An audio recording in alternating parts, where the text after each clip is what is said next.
Dinding cita-citaku adalah dinding yang berisi cita-cita siswa, mengapa dan bagaimana siswa dapat mencapai cita-cita tersebut. Di sini kita bisa memfoto saat siswa memperlihatkan hasil karya siswa. Assalamualaikum warahmatullahi wabarakatuh. Jumpa lagi di channel Bu Guru Titik. Pada video kali ini saya akan memberikan contoh dokumen yang kita upload pada topik di platform Merdeka Mengajar, yaitu untuk topik ini, penyesuaian pembelajaran dengan kebutuhan dan karakteristik murid SD atau paket A. Di sini ada beberapa pilihan aksi nyata dan saya memilih pilihan aksi nyata yang ketiga ini, yaitu membuat lingkungan fisik kayak teks di kelas. Ini untuk guru dan coba kita buka rinciannya. Nah, untuk membuat lingkungan fisik kayak teks di kelas ini tahapannya kita harus menentukan area di dalam kelas yang akan dimanfaatkan menjadi lingkungan kayak teks, misalnya di sudut kelas, bagian belakang atau bagian lain. Kemudian diskusikan dan libatkan murid untuk membuat area kayak teks.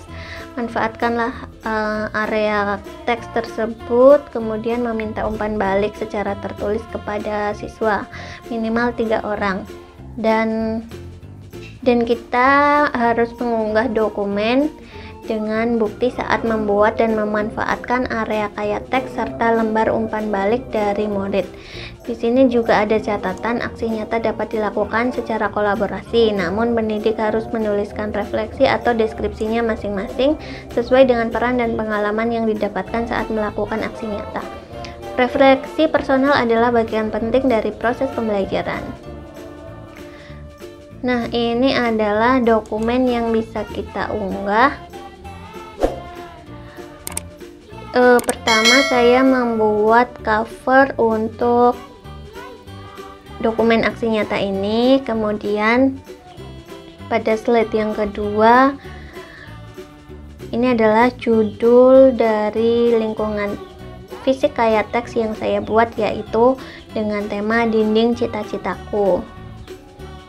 Pada slide selanjutnya saya sedikit menjelaskan tentang apa itu lingkungan kayak teks, dan slide selanjutnya adalah fungsi lingkungan kayak teks. Kemudian saya menjelaskan dinding cita-citaku. Dinding cita-citaku adalah dinding yang berisi cita-cita siswa, mengapa dan bagaimana siswa dapat mencapai cita-cita tersebut, dan juga menjelaskan tujuan dibuatnya dinding cita-citaku. Kemudian pada slide selanjutnya di sini diberikan penjelasan tentang proses yang dilakukan saat membuat lingkungan fisik kayak teks dinding cita-cita. Proses yang pertama adalah melakukan sosialisasi tentang tujuan dan manfaat dibuatkannya lingkungan kayak teks kepada siswa. Kemudian yang kedua, menentukan area dinding mana yang akan dibuat sebagai dinding lingkungan kayak teks dinding cita-cita. Saya memfoto dinding sebelum ditempeli karya dari siswa. Kemudian pada slide selanjutnya kita menuliskan tahapan yang ketiga, yaitu guru membagikan kertas kosong kepada siswa untuk menulis cita-cita dan cara mencapainya. Di sini difoto saja saat guru memberikan kertas yang akan diisi teks oleh siswa. Kemudian pada tahap yang keempat adalah hasil karya tulisan siswa. Di sini kita bisa memfoto saat siswa memperlihatkan hasil karya siswa. Tahap yang kelima adalah proses penempelan karya tulisan siswa di dinding. Kemudian tahap yang keenam adalah hasil pembuatan dinding karya teks dan siswa saling membaca teks karya teman lain. Selanjutnya adalah umpan balik dari siswa.